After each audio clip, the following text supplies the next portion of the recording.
Você já parou para pensar por que em um mundo cada vez mais confuso sobre o que é certo e o que é errado, ainda existem regras que atravessam milênios e continuam atuais? Regras que não nasceram de governos nem de tribunais, mas de um momento único na história, quando uma voz foi ouvida por um povo inteiro. E se esses princípios antigos forem, na verdade, a base silenciosa das decisões que você toma todos os dias, mesmo sem perceber? O especial Shalom Brasil de hoje traz essa reflexão.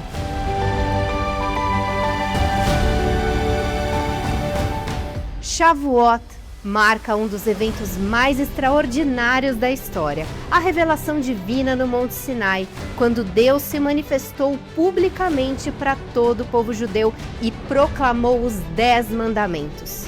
Um acontecimento coletivo, único, que estabeleceu não apenas uma fé, mas um código completo de consciência e conduta. Esses mandamentos não são ideias abstratas, eles foram organizados com precisão e carregam significados profundos, conectando a relação com Deus e com o próximo. E para entender o impacto deles até hoje, é preciso olhar para cada um deles. O primeiro mandamento estabelece a base de tudo. Eu sou o eterno teu Deus que te tirou do Egito. Reconhecer que existe algo maior do que você. Na prática moderna, esse princípio é o antídoto direto ao narcisismo. A ideia de que o mundo existe para servir aos seus próprios interesses. Pensa na pessoa que nunca ouve, que acha que todas as ideias boas são dela, que humilha o outro numa reunião porque simplesmente o ego dela não cabe na sala. Essa mesma pessoa é aquela pessoa que buzina no mesmo segundo em que o sinal acabou de abrir, que fura fila porque o tempo dele vale mais do que o do outro, que abre a porta do carro sem olhar porque o outro, no fundo, nem existe. O cenário muda, o comportamento é o mesmo. Quando você age como se fosse o topo da cadeia, o mundo inteiro vira obstáculo. O segundo mandamento proíbe a idolatria. Não terás outros deuses e estátuas diante de mim. Hoje, os ídolos têm outros nomes: dinheiro, poder, seguidores, audiência. Quantas pessoas destruíram relacionamentos, famílias e a própria saúde perseguindo uma métrica numa tela? A idolatria nunca saiu de moda, ela só mudou de formato. O terceiro mandamento alerta sobre o uso do nome de Deus. Não jurarás no nome de Deus em vão. No mundo atual, isso se traduz diretamente em integridade da palavra. Políticos que juram sobre a Constituição e a violam. Contratos assinados que viram papel. Promessas feitas publicamente e esquecidas em privado. Banalizar o compromisso é exatamente isso, jurar em vão. O quarto mandamento traz o Shabat. Lembrarás e respeitarás o dia do Shabat. Num mundo onde a notificação nunca para, onde o trabalho entrou no quarto, no jantar, nas férias, o Shabat é quase um ato revolucionário. Parar não é fraqueza, é o reconhecimento de que você não é a engrenagem, é um ser humano. O quinto mandamento manda honrar pai e mãe. Honrarás teu pai e tua mãe. A ética começa dentro de casa, antes de qualquer discurso sobre cidadania ou valores coletivos. A família que nunca senta à mesa juntos, onde cada um come na frente de uma tela diferente. E onde o filho cresceu, construiu uma vida, mas nunca ligou para perguntar como a mãe está. Não porque não tem tempo, porque foi deixando para depois, foi deixando para lá. Mas quando o assunto é herança, de repente todo mundo aparece. Uma geração que não aprende a reconhecer de onde veio, dificilmente aprende a respeitar para onde vai. A partir daqui, os mandamentos deixam de falar sobre a relação com Deus e passam a falar sobre a relação entre pessoas. E é aí que o mundo e todos nós tropeçamos todos os dias. O 6º mandamento diz: não matarás. Se a vida vem de uma fonte que está além do ser humano, tirar essa vida é violar o princípio mais básico da existência. No Brasil, mais de 33 mil pessoas morrem por ano no trânsito. Motorista bêbado, celular na mão, racha na madrugada. Cada uma dessas mortes tem nome, tem família, tem uma cadeira vazia em alguma mesa. E tem também o vizinho que viu e não fez nada. A pessoa que passou na rua enquanto alguém era agredido e preferiu não se envolver. Ou o bullying, que começa na sala de aula, avança para um grupo de WhatsApp e empurra alguém silenciosamente para o limite.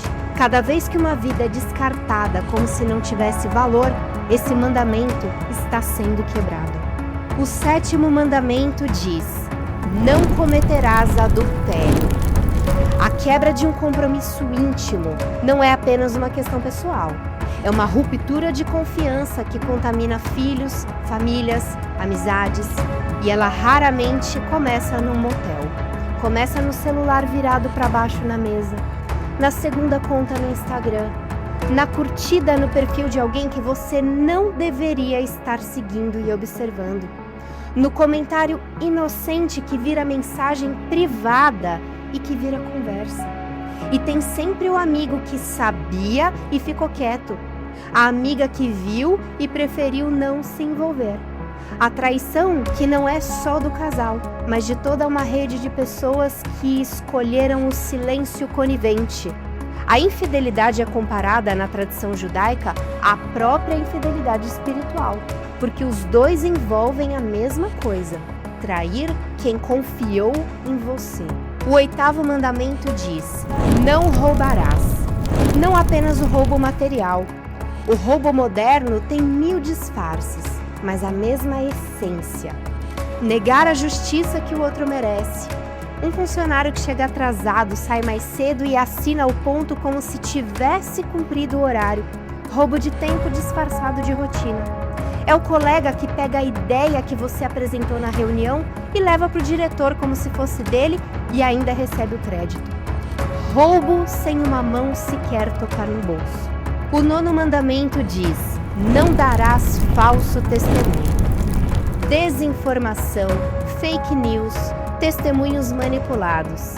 Em 2024, um estudo do Instituto Reuters apontou que mais de 60% das pessoas nos países ocidentais já receberam informação falsa, como se fosse verdadeira. E a gente vive isso todo dia, né? Mentir contra alguém corrói a confiança coletiva e distorce a justiça de forma irreversível. 10º e último mandamento: não cobiçarás. Talvez o mais profundo de todos. Ele não fala sobre o que você fez, ele fala sobre o que você desejou. Esse mandamento entra na mente antes de qualquer ação. É a pessoa que torce contra em silêncio. Comenta "que bom" com um sorriso no rosto, mas por dentro deseja que não dure, que não dê certo. A cobiça que se fantasia de gentileza. É quem não quer trabalhar mais, não quer mudar nada, só quer que o outro tenha menos. Não é busca por justiça, é cobiça com discurso de igualdade. E é o consumo por impulso, comprar o que não precisa porque viu alguém ter. O cartão de crédito estourado no final do mês como sintoma de um desejo que nunca é saciado. Uma sociedade que cultiva a inveja como motor econômico está sempre à beira do colapso. Porque o 10º mandamento não proíbe apenas um ato, proíbe uma forma de viver. Juntos, esses 10 princípios formam uma estrutura completa: pensamento, fala e ação. Uma base que não apenas orienta comportamentos, mas molda a própria consciência. Mas se essa estrutura foi definida há mais de 3.000 anos, por que ela ainda parece tão atual? A resposta pode estar na forma como esses princípios foram construídos. Eles não apenas tratam de ações, mas também de pensamentos e palavras. Não basta não prejudicar alguém, é preciso também não pensar ou falar de forma destrutiva. E essa estrutura revela algo essencial. A ética não começa no que fazemos, mas começa no que pensamos. E isso tem implicações diretas no mundo atual, onde decisões são tomadas o tempo todo e muitas vezes sem reflexão profunda. Os 10 mandamentos estabelecem limites claros. Não matar, não roubar, não mentir, mas também vão além ao abordar intenções internas, como o desejo e a cobiça. Isso transforma o moral em algo completo, que envolve mente, fala e ação. E talvez seja exatamente por isso que eles atravessam gerações, porque não dependem de contexto político, tecnologia ou cultura. Eles falam sobre comportamento humano, algo que continua sendo o mesmo com o passar do tempo. Shavuot, então, deixa de ser apenas uma celebração religiosa. Ele se torna um convite de revisitar esses princípios e questionar até que ponto eles estão presentes nas nossas escolhas diárias. Em um cenário onde o certo e o errado muitas vezes parecem negociáveis, esses mandamentos funcionam como um eixo, um ponto de referência, não imposto, mas assumido. E talvez a pergunta mais importante não seja se esses princípios ainda fazem sentido, mas se estamos dispostos a escutá-los novamente. Shavuot não é apenas sobre o passado, é sobre o presente e principalmente sobre responsabilidade, porque no fim a consciência não surge do nada, ela é construída. E há mais de 3.000 anos um conjunto de princípios foi apresentado como base para essa construção. E é exatamente por isso que nós do Shalom Brasil nos importamos em trazer essa reflexão, porque manter esses valores vivos não é apenas uma questão de tradição, é uma necessidade urgente em um mundo que cada vez mais questiona os limites entre o certo e o errado. E a questão é simples e ao mesmo tempo profunda. O que você faz com isso hoje? E o especial Shalom Brasil de hoje fica por aqui. O Shalom Brasil se importa com a informação e se importa com você. Shalom Brasil e até a próxima!